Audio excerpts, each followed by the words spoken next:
रहुगण नाम के राजा नित्य सत्संग में जाया करते थे। उनकी पालकी निकल रही थी और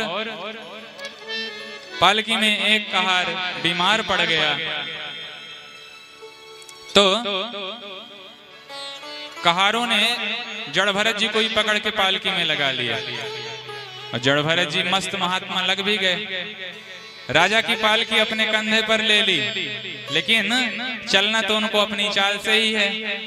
चलते जा रहे हैं, चलते जा रहे हैं, मार्ग में कोई चींटा आ जाता है तो जड़ भरत जी उछल पड़ते हैं और जब उछलते हैं तो रहुगण की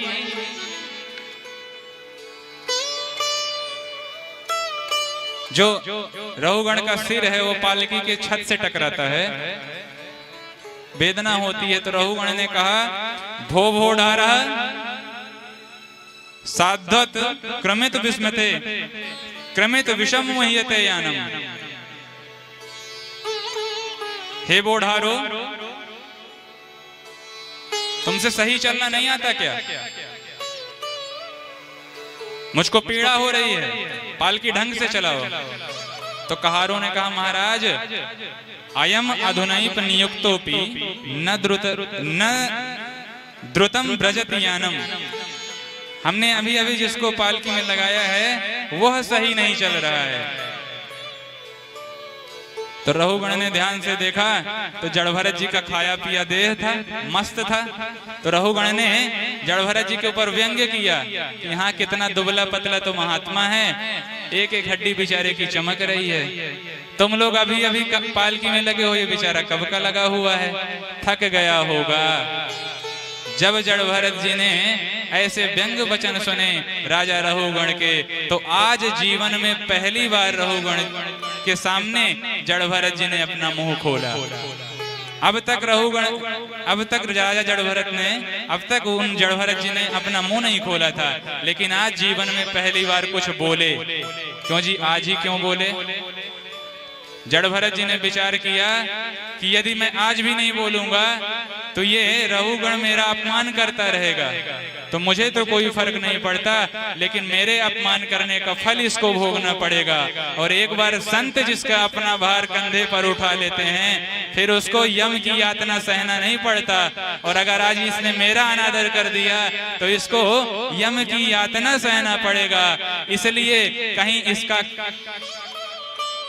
अकल्याण ना हो जाए, दुर्गति ना हो जाए इसकी, इसलिए आज जीवन में पहली बार जड़ भरत जी ने मुंह खोल के कहा कि हे राजन, आप किसको दंड देने की बात करते हो? आपने कहा मैं आपको दंड दूंगा, तो दंड किसको दोगे? जिसको आप दंड दोगे वो मैं नहीं हूं, और जिस शरीर को आप दंड देना चाहते हो उस शरीर से मुझे कोई फर्क पड़ता नहीं है, क्योंकि मैं तो शरीर हूं ही नहीं, मैं तो आत्मा हूं। आप मुझे दंड नहीं दे सकते। ज्यों ये गूढ़ बातें सुनी राजा रहुगण ने, तो सत्संगी महात्मा था, नित्य सत्संग करने जाया करता था, समझ गया मैंने उपदेश तो बहुत सुने, लेकिन उस उपदेश को प्रैक्टिकल रूप से आज इस महात्मा में देख रहा हूं। कौन है? जब ध्यान से देखा तो यज्ञोपवीत कंधे पर दिखाई पड़ गया, और ज्यों यज्ञोपवीत दिखाई पड़ गया तो रहुगण को समझते देर न लगी कि यह कोई ब्रह्म ज्ञानी महात्मा है। ब्राह्मण का अपमान कर दिया मैंने। दौड़ करके जड़ भरत जी के चरणों पर गिर पड़ा वह रहुगण। हे महाराज, मुझे क्षमा कीजिएगा, मैंने अज्ञानवशात आपका अपमान कर दिया, मुझसे ब्राह्मण का अपराध बन गया। एक बात बतलाएं, आप कुछ भी करें, लेकिन जिस दिन आपके अंदर विप्रद्रोहिता आ जाती है, ब्राह्मणों से द्रोह करना आप सीख लेते हो, उस दिन से आपका पतन होना शुरू हो जाता है। जब आप ब्राह्मणों के बैरी बन जाओ तो समझ लो कि अब आपका अंत निकट है। शंकर भगवान कहते हैं भवानी पार्वती से, इंद्र कुलिस मम सूल विशाला काल दंड हरि चक्र कराला, इंद्र कुलिस मन सूल विशाला। काल दंड चक्र कराला, इंद्र कुलिस मन सूल विशाला, काल दंड हरि चक्र कराला। जय कुलिसी मम चक्र कराला, काल दंड कराला। जो इन कर मारा नहीं मरई, विप्रद्रोह पावक सो जरई। जो इन कर मारा नहीं मरई, विप्रद्रोहे पावक सो जरई। भगवान शंकर कहते हैं भवानी पार्वती से कि देवी, इंद्र का वज्र कदाचित कोई सह जाए, मेरा यह विशाल त्रिशूल कदाचित कोई सह ले, हरि के चक्र से भी शायद कोई बच सकता है, लेकिन जिसके अंदर ब्राह्मणों के प्रति विद्रोह जाग गया, फिर उसकी रक्षा कोई नहीं कर सकता। इंद्र कुलिस मम सूल विशाला, काल दंड हरि चक्र कराला। जो इनकर मारा नहीं मरई, इतने अस्त्रों से भी जो बच जाए लेकिन ब्राह्मणों का वैरी बन जाए, तो विप्रद्रोह पावक सो जरई। कुलम समूलम दाहति ब्रह्मश्वारण पावकः।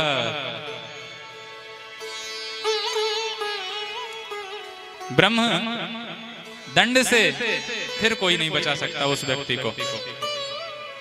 रहुगण कहता है, महाराज डरता तो मैं किसी से नहीं, लेकिन ब्राह्मणों से मुझे बहुत डर लगता है। जड़ भरत जी ने कहा, घबराओ मत, ब्राह्मण तो हैं हम, लेकिन खतरनाक वाले नहीं हैं, घबराने की जरूरत नहीं है हमसे।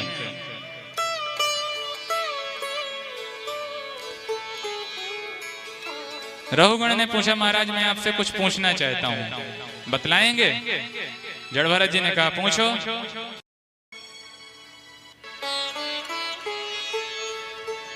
रहुगण ने कहा, महाराज मैं जानना चाहता हूं कि आपने कहा कि जिसे कष्ट होगा वो मैं नहीं हूं, जो मैं हूं उसे कष्ट नहीं होगा, ऐसे कैसे संभव है?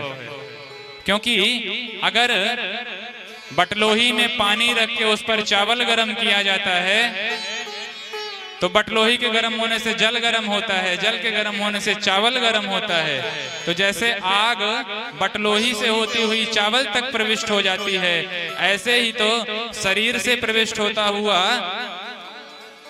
दर्द आत्मा में भी लगता होगा, आत्मा को भी कष्ट देता होगा। तब जड़ भरत जी ने कहा, राजन हो तो तुम महामूर्ख, लेकिन विद्वानों के बीच में बैठ करके विद्वतापूर्ण बात करना जान गए हो। अकोविद कोविद वाद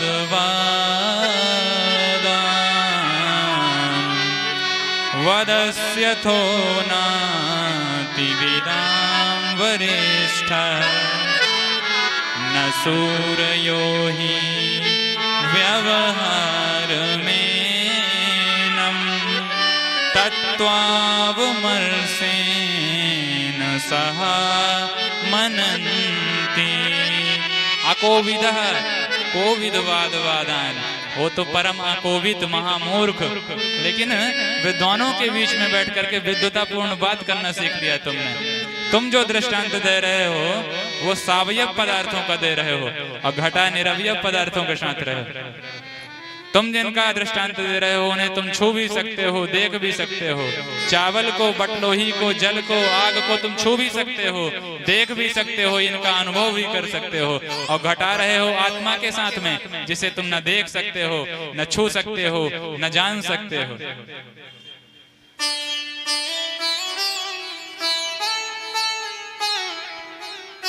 रहु गणई तप तपसा नयाति, न चेज्जया निर्वपणा ग्रहाद्वा न छंदसा नैव जलाग्नि सोरया विना महत्पादरजोभिषेकः नयनम छिन्दन्ति शस्त्राणि नयनम दहति पावकः। जिस आत्मा के साथ आप अपने दृष्टांत को घटा रहे हैं वह आत्मा को न तो आप काट सकते हो, नयनम छिन्दन्ति शस्त्राणि, न आग में जला सकते हो, नयनम दहति पावकः। इसलिए बिना महत् पुरुषों की, बिना विद्वत पुरुषों की, बिना संतों की चरण धूलि में अभिषेक किए आपकी मति कभी नहीं सुधर सकती, आपको परम तत्व का ज्ञान कभी नहीं हो सकता है। जड़ भरत जी ने रहुगण को इस प्रकार से उपदेश दे करके उनका उद्धार किया। इन्हीं प्रियव्रत के वंश में राजा विरज का जन्म हुआ, जिन्होंने संपूर्ण वंश को सुयश से आभूषित किया। परीक्षित ने भूगोल और खगोल के बारे में प्रश्न किया, तब विस्तार से सुखदेव जी महाराज ने इस सृष्टि के भूगोल और खगोल का वर्णन समझाया।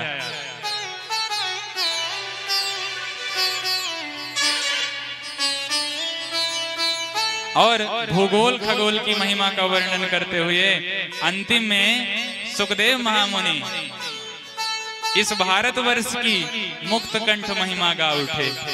अहो अमीसाम। भारतवर्ष की महिमा गाते हुए सुखदेव महामुनि कहते हैं धन्य है यह भारतवर्ष। कैसा है?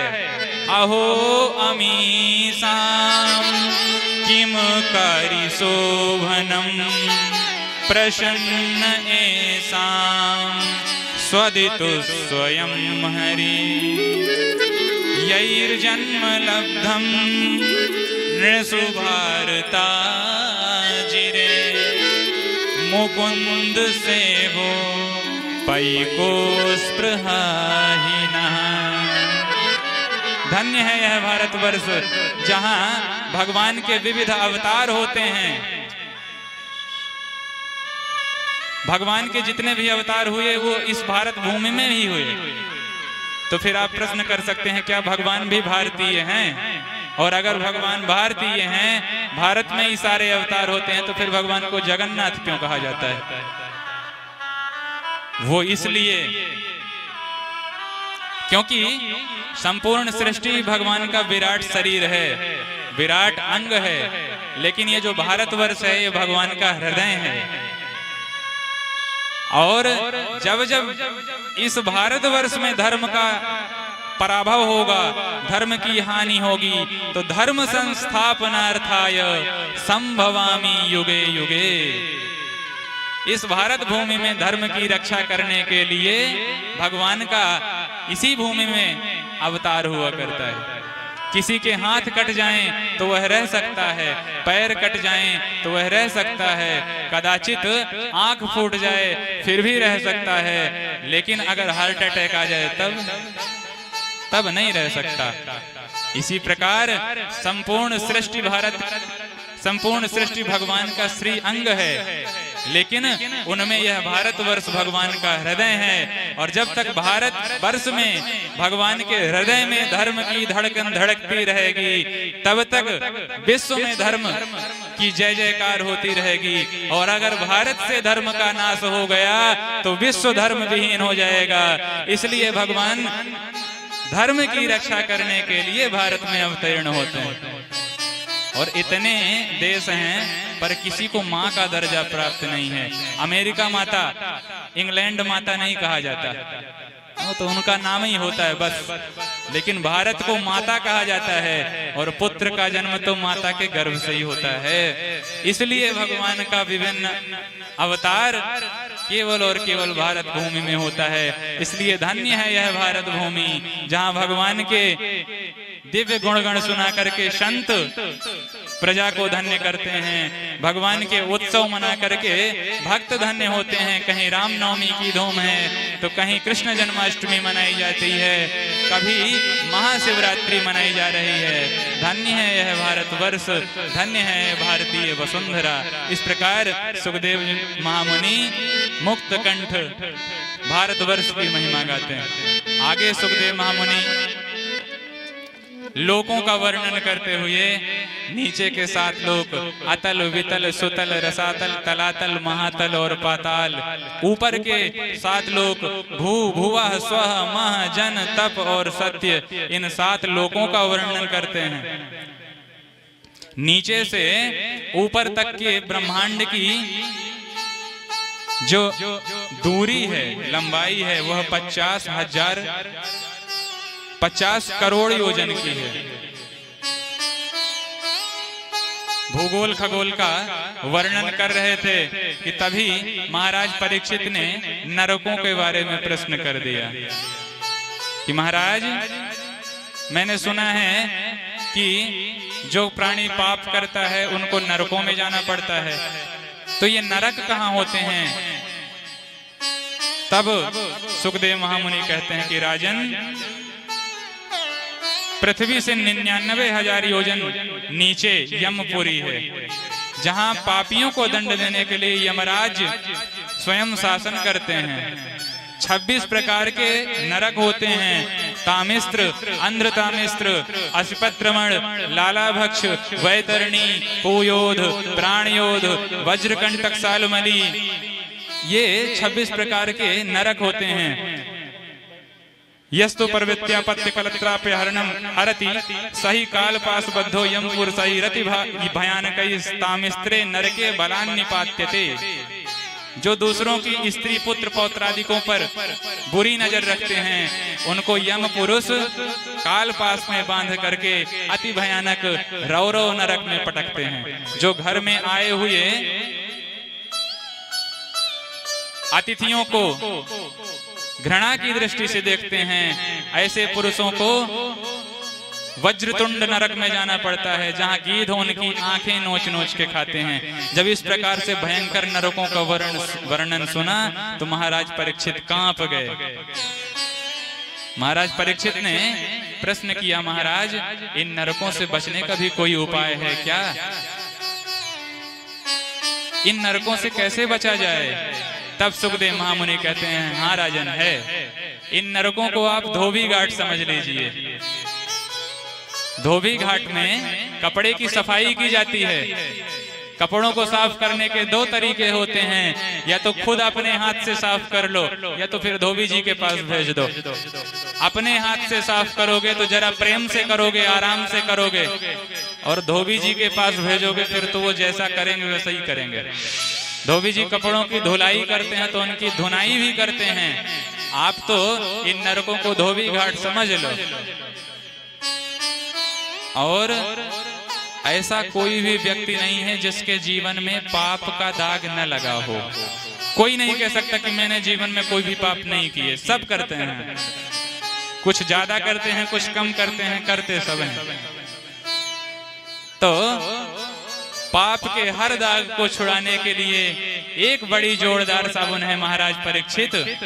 ऐसी साबुन है कि एक बार उसको रगड़ दिया कपड़े से लगा करके तो फिर बड़े से बड़ा दाग ढूंढते ही रह जाओगे। कौन सी है वह साबुन?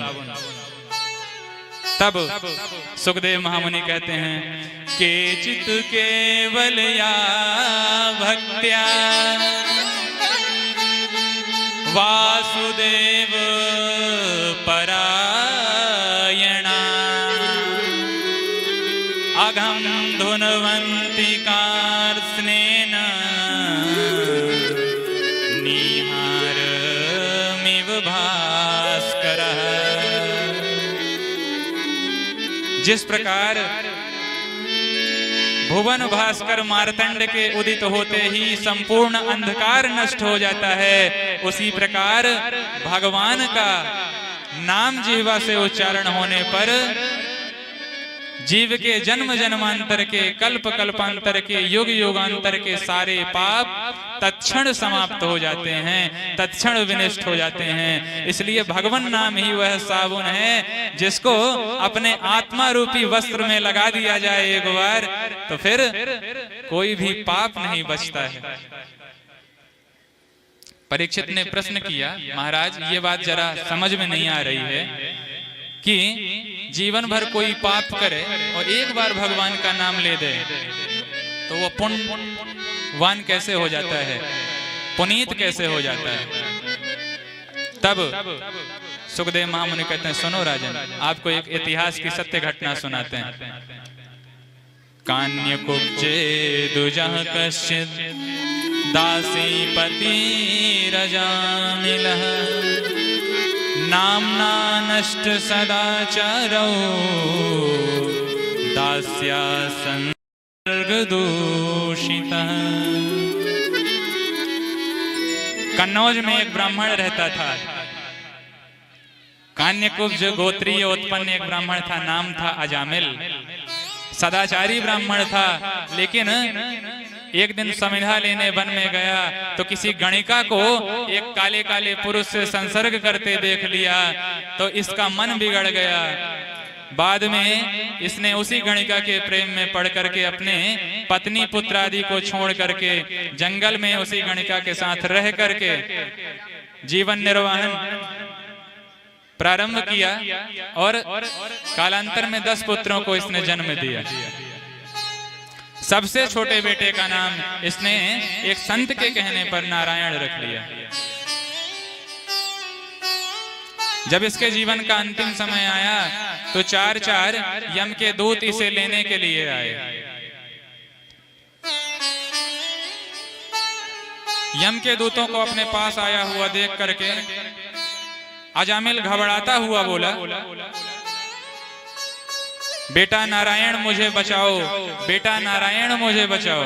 क्योंकि छोटे बच्चे में इसकी प्रीति बहुत हो चुकी थी। खाते पीते उठते बैठते सोते जागते ये अपने बेटे नारायण का ही नाम लेता रहता था।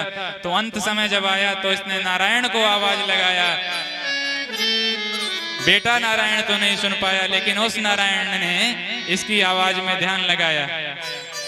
जैसे ही उन प्रभु को यह पता चला कि मेरा भक्त संकट में है, तो अपने 4 पार्षद अजामिल की रक्षा करने के लिए भेज दिए।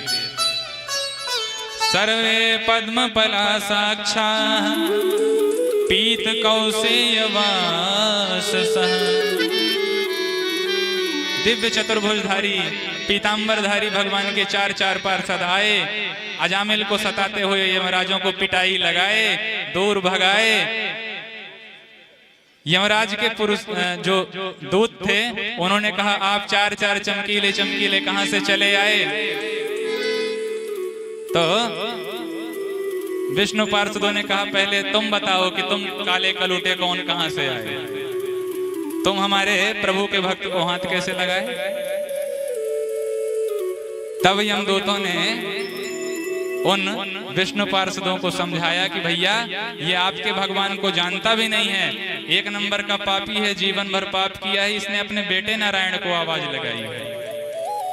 विष्णु पार्षदों ने कहा, वो सब हमको नहीं पता, इसके बेटे का नाम तो अभी 2-4-10 साल पहले ही रखा गया होगा ना, और हमारे प्रभु का नाम तो अनादिकाल से नारायण है, फिर बोलो किसका नाम माना जाए? जब फिर भी यमदूत नहीं माने तो विष्णु पार्षदों ने यमदूत की जम के पिटाई लगाई और अजामिल को बचा लिया। अजामिल यह सब दृश्य देख रहा था। अजामिल की बुद्धि बदल गई और सुधर गई। अजामिल ने मन में विचार किया, मैंने तो सचमुच अपने बेटे को ही आवाज लगाया था, यदि प्रेम से कहीं भगवान को मैंने पुकारा होता तो परिणाम क्या होता? गलती से मैंने नारायण का नाम लिया तो उसका यह चमत्कार हो गया। अजामिल के मन में तुरंत वैराग्य उत्पन्न हो गया। वन में जाकर के भागवत का पाठ करता हुआ अजामिल मुक्त हो गया।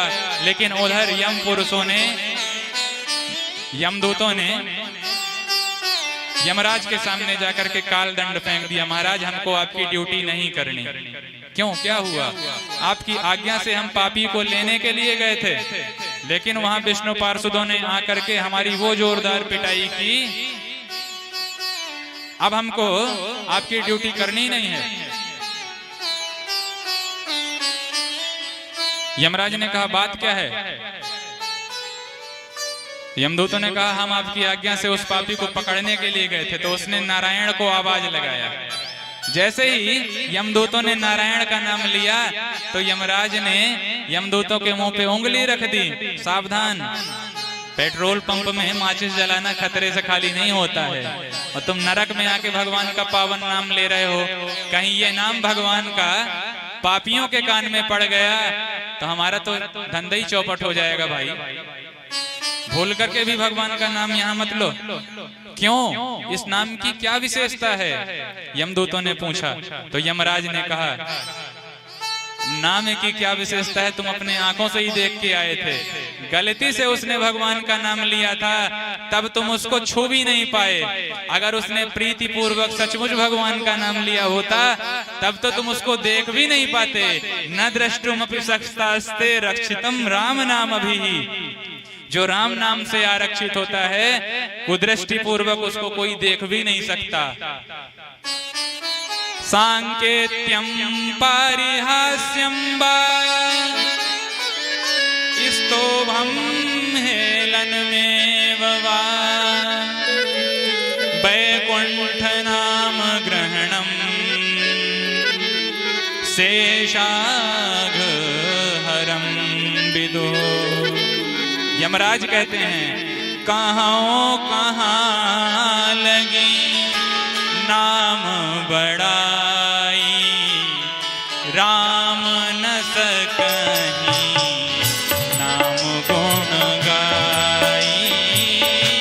कहाँ लगी नाम बड़ाई, राम न सकहीं राम गुण गाई। कहाँ लगी नाम बड़ाई, राम न सकहीं नाम गुण गाई।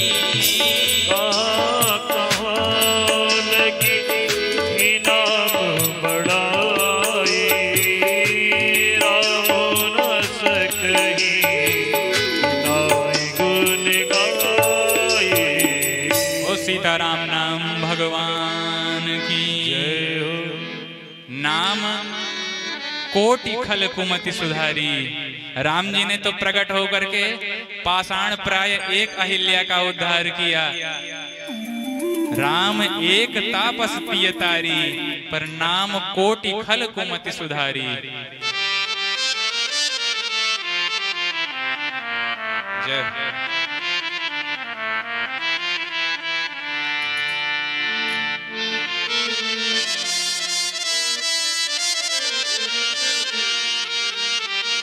आज यमराज भी यमदूतों से कहते हैं, स्वयंभू नारद शंभु कुमार कपिलो मनु,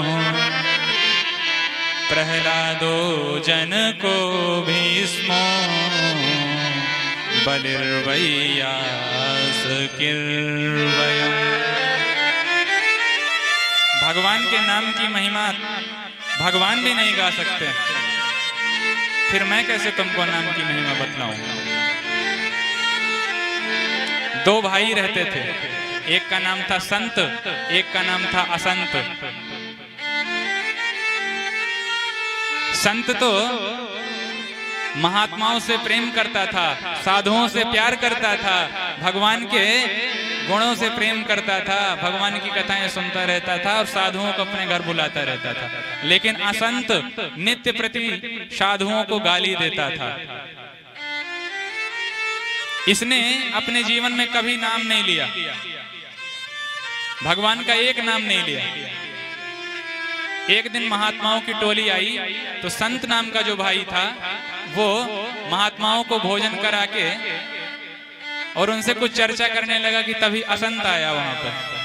असंत ने साधुओं को गाली देना प्रारंभ किया तो महंत जी जो थे उस संत समाज के, वो महंत जी उस असंत नाम के भाई के ऊपर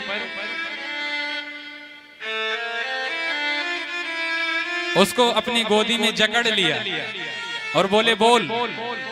उसने कहा नहीं बोलूंगा। क्या नहीं बोलेगा? बोला जो तुम भगवान का नाम लेते हो नहीं बोलूंगा। संत जी ने कहा तो तुम कहना क्या चाहते हो, तुम किनका नाम नहीं लोगे? तो बोले मैं तुम्हारे भगवान का नाम नहीं लूंगा, उसी नारायण का नाम एक बार भी नहीं लूंगा। धोखे से इसने एक नाम ले लिया भगवान का। अब जब ये मरा तो यमपुरी में गया तो यमराज ने कहा इसका लेखा जोखा तो देखो चित्रगुप्त। तो चित्रगुप्त ने इसकी पूरी हिस्ट्री निकाली। तो चित्रगुप्त ने कहा इसने जीवन भर केवल पाप ही किया है, संतों को महात्माओं को गाली दिया है, कभी पुण्य नहीं किया। लेकिन एक इससे गलती से पुण्य हो गया है। क्या? तो चित्रगुप्त ने कहा एक बार इसने किसी संत के कहने पर जबरन भगवान का नारायण नाम लिया। अब इसका जो फल है वो मुझे नहीं पता कि इसको क्या मिलना चाहिए। यमराज ने कहा जानते तो हम भी नहीं है कि एक बार नारायण नाम लेने का फल क्या होता है। अब बड़े ध्यान से वो जो असंत था वो इन दोनों की बातें सुन रहा था, चर्चा सुन रहा था। समझ गया कि बात फंस सकती है। अब यमराज ने पूछा कि तुम पहले पाप भोगना चाहते हो कि पुण्य? उसने कहा कि बात पुण्य के कारण फंसी हुई है, मैंने धोखे से कोई पुण्य किया था, उस फल का ये लोग निर्णय नहीं कर पा रहे हैं कि क्या फल है। तो वो असंत नाम का जो व्यक्ति था वो चतुराई से काम लिया और कहता है मुझको पहले पुण्य भोगना है अपने, मैंने जो पुण्य किया है पहले वही भोगा दो, फिर पाप आराम से भोगते रहेंगे। अब नारायण नाम लिया था इसने, तो उसका फल यमराज को पता नहीं था कि क्या होता है। तो उसने कहा कि पहले हमको पुण्य भोगना है। तो यमराज ने कहा अब चलो इसका निर्णय शंकर जी से कराएं। तो उस असंत को लेकर के चले। तो वो असंत कहता है मैं ऐसे नहीं जाने वाला, मुझे आप अपने कंधों पर उठा करके ले चलो, मैं शंकर जी के धाम पैदल क्यों जाऊं। तो यमराज और चित्रगुप्त उस असंत नाम के व्यक्ति को अपने कंधे पर बैठा करके ले चलने लगे। शंकर जी के पास पहुंचे और शंकर जी से जब पूछा कि भगवान हे प्रभु नारायण नाम का फल क्या होता है अगर कोई ले दे तो, अगर एक बार किसी ने नारायण कहा हो तो उसका फल क्या होता है। शंकर जी ने कहा अब उसका फल क्या होता है ये तो हम भी नहीं जानते। जासु नाम शंकर बल काशी, जिसके नाम के प्रभाव से मैं जीवों को मुक्ति देता हूँ, उसका नाम, उसके नाम की महिमा मैं क्या गाऊं, मैं क्या प्रतिपादन करूं। चलो ब्रह्मा जी के पास चलते हैं।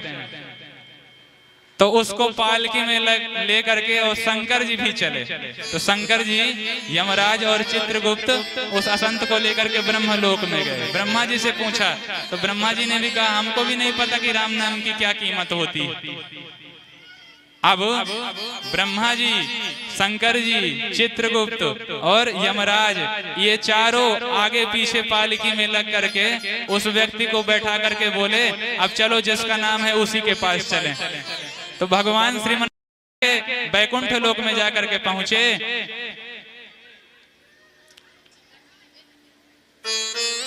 तो उस व्यक्ति ने कहा मेरी पालकी नीचे नहीं रहनी चाहिए, आप लोग कंधे में उठा के रखिए। अब जब तक इनकी चर्चा चल रही थी तब तक वह व्यक्ति भगवान की गोद में जाकर के बैठा रहा। कहा मैं नीचे नहीं बैठूंगा, मुझको अपने पुण्य का फल चाहिए पहले, अब आप निर्णय करो कि इसका फल क्या होता है। शंकर जी ने पूछा प्रभु अब आप अपने नाम की कीमत बतलाइए, इसका क्या फल दे दें इसको, इसने गलती से एक बार आपका नाम लिया है अपने जीवन में। भगवान ने कहा कि हमारे नाम की क्या कीमत है ये तो हम नहीं बता सकते, इतने से ही जान लो कि इसने गलती से एक बार नाम लिया है तो ये हमारी गोदी में आकर के बैठ गया, तुम लोग नहीं रोक पाए। और अगर इसने जीवन भर भगवान का नाम लिया होता, हमारा नाम लिया होता, फिर इसके पाप पुण्यों का क्या कहना था। गलती से एक बार नाम लिया तो भगवान की गोद मिल गई। यमराज कहते हैं स्वयंभू नारद शंभु कुमार कपिलो मनो।